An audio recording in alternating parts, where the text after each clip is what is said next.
చెల్లె పెద్ద బావ మెసేజ్ చేసిండే ఇప్పుడు అందరం కలుద్దాం అనుకున్నామంట కదా. అవునక్క, ఏమని మెసేజ్ చేసిండు బావా? వాళ్ళు టవర్ దగ్గర వెయిట్ చేస్తారంటనే, మనని కూడా రమ్మని మెసేజ్ చేసిండు. అక్క టైంకి అన్న కూడా లేడు, వెళ్ళేసొద్దాం దా. అమ్మకి చెప్పొద్దు దాని ఏమొద్దు దా నువ్వు.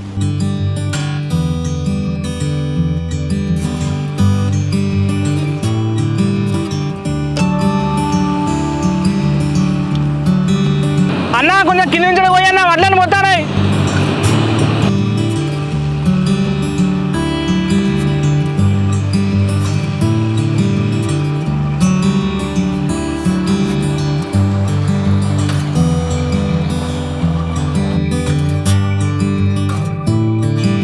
ఏమైందన్నా ఉదయం మెసేజ్ చేసినావా? వస్తానున్నా వాళ్ళు చేసిన తమ్ముడు వస్తానని చెప్పేసి మళ్ళీ మెసేజ్ చేసింది.